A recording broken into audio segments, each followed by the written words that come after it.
Hi everybody, this is Cliff Suttle again. We've had so much great response to my tips from the Republican presidential debates that we've gone high tech. Check out the background. Plus now you're not going to have to search around for the clip I'm talking about. We're going to incorporate it right into the video. This ought to be really great. I've been waiting for this for a while. So today we're going to talk about how the presidential candidates conduct themselves in the debates. And I'm going to be covering them in the order they appeared in the debate. So I'm not playing any political favorites. Matter of fact, you won't hear any political commentary from me at all. We're just looking at how they said it. Now our first clip today comes from Herman Cain. And this is one of these things, I don't understand why everyone doesn't do it, because this is really debating skills 101. You can also use this in interviews or getting contracts. I want you to watch what he does right here in this clip, and then I'm going to talk about it. So let's look at the clip. This economy, which I have put my 999 plan on the table, and it starts with throwing out the current tax code and putting in the 999 plan. Secondly, get serious about bringing down the national debt. The only way we're going to do that is the first year that I'm president and I oversee a fiscal year. Let's just zoom that video back out of here. Now, you might not have noticed it because he's speaking great. You're going, what's Cliff going to pick on? Well, I'm not going to pick on anything. I'm going to point out something he's done really well here. In the clip, he basically says, when I'm president, I will. He says, when I'm elected president in my first term. This is an awesome way. If you're interviewing to try to get a job, or if you're trying to get a contract, is you always state what happens after you get what you want. Now he says, after I'm elected president, I will do this. Why more candidates don't do this? I don't know. I coach it all the time. Now for our next clip, we're going to be looking at Perry.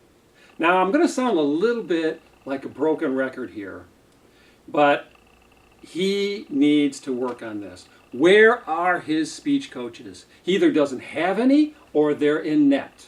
Because this is the first thing I would be working on. Let's check out the clip. Well, clearly opening up a lot of the areas of our domestic energy area. That's the real key. You've got an administration that by and large has either by intimidation or overregulation put our energy industry and the rest of the economy in jeopardy. And we've got to have a president who is willing to stand up and to clearly pull back those regulations that are strangling the American entrepreneurship that's out there. And it doesn't make any difference whether it's Obamacare, whether it's Dodd-Frank, or whether it's the tax burden. A president, particularly with the plan that I'm going to be laying out over the next 3 days, and I'm not going to lay it out all for you tonight. Mitt's had 6 years to be working on a plan. I've been in this for about 8 weeks. But clearly, we're going to be focused on, initially, the energy industry in this country and making America, again, independent and clearly the place where domestic energy needs to be produced from. Let me introduce myself. Notice the counter here in the corner. 19.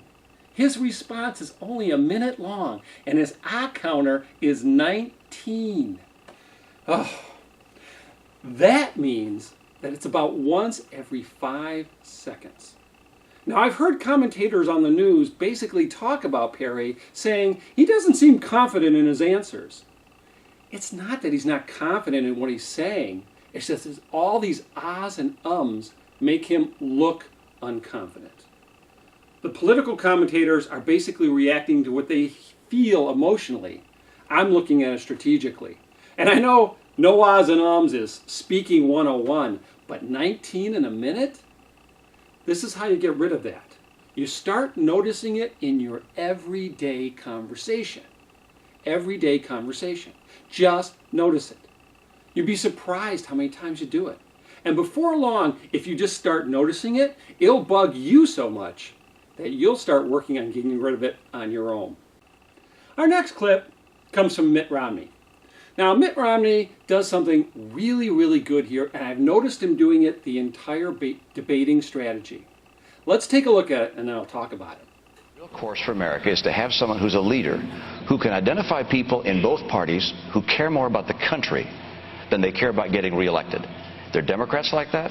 There are Republicans like that. I was the governor of a state that had a few Democrats. People in this room know how many we had in Massachusetts. So it's essential to deal with Democrats and be prepared to compromise on the big issues of our time? You have to stand by your principles. At the same time, you know that good Democrats and good Republicans who love the country first will be able to find common ground from time to time and recognize we can't keep on spending like we're spending.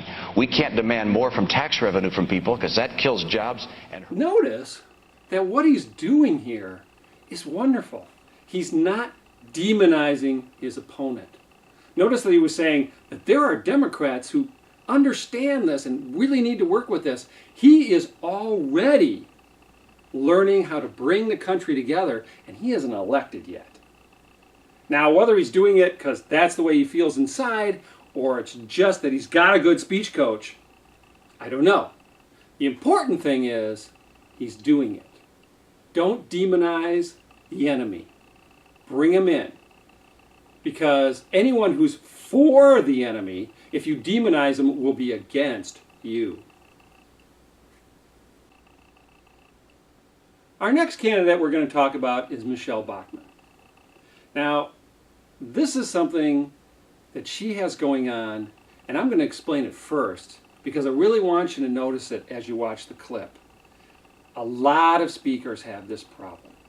She is speaking so fast that she doesn't even have time to take a breath. She's talking about like this, and she doesn't have time to breathe. Notice in the clip how quick, short, and stressed her breaths are.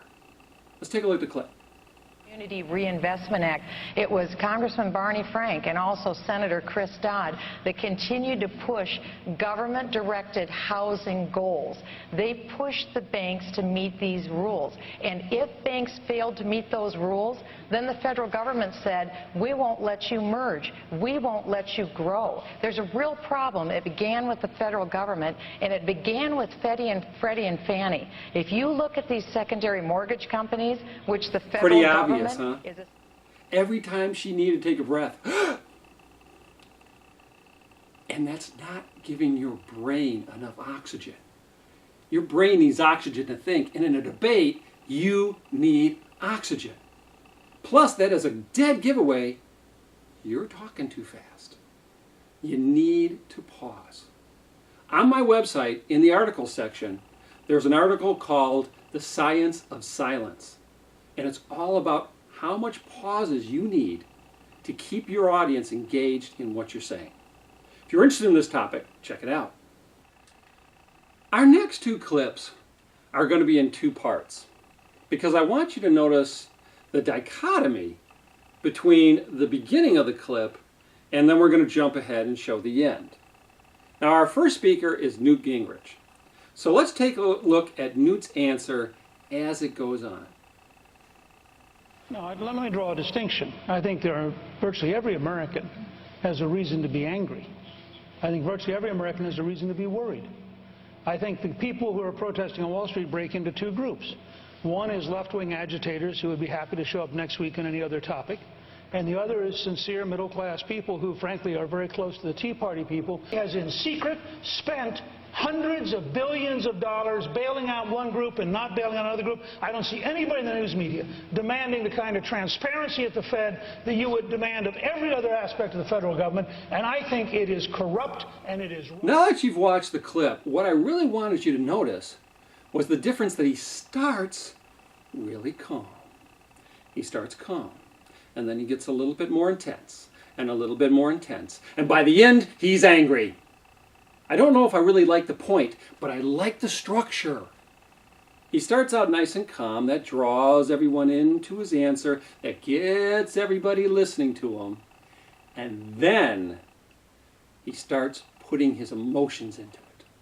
And he starts getting angry. And as he slowly builds up his anger, you become that way too.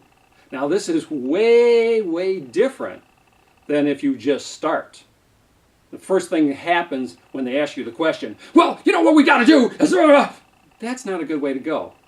But Newt, this is something to look at. This is something to study. I don't know if he did it on purpose. If he did, brilliant. If he did it by accident, good job. Our next speaker is Ron Paul. And I like to call this clip the Tale of Two Pauls. Because notice how he answers the question in the beginning and then at the end. Let's take a look at the clip. Might say that we have made some inroads on the Federal Reserve. We passed a bill last year. We got a partial, audit of the Fed, and we've learned a whole lot. They were dealing in $15 trillion. $5 trillion went overseas to bail out foreign banks. But you know what? Congress did a lot. I've worked on it for a good many years. But Bloomberg, and the cause is the booms. When there are booms, and they're artificial, whether it's the CRA or whether it's the Fed easy credit, when you have bubbles, whether it's the NASDAQ or whether it's the housing bubbles, they burst. And when they do, you have to have corrections, and that's what we're dealing with. And we can do this by building coalitions and not sacrificing. So I hope you kind of noticed in the clip that in the beginning, he almost kind of sounded like a Southern gentleman sitting on the porch of his cabin talking to his dog. He was really laid back and loose, and there's some ahs and ums going on. But at the end, he sounds more like presidential material. Now, I'm not really sure if he's doing this on purpose, and I'm not even sure if I feel if this is good or bad. Because it's interesting that he puts his personality into it in the beginning. However, the beginning kind of makes him sound like he doesn't know what he's talking about, which we all know he does. But it comes off a little bit strange. So this is one of those things where you really need to take a look at it strategy-wise and maybe even get some people to give you feedback on whether what he's doing here is a good thing or not. Now in this next clip, I consider this one the best line of the night. Let's take a look at it.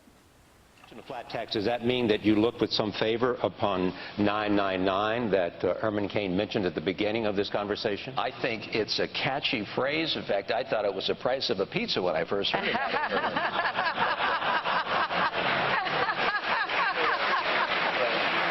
Price of a pizza. That was great. That was really great. I loved it. The price of a pizza.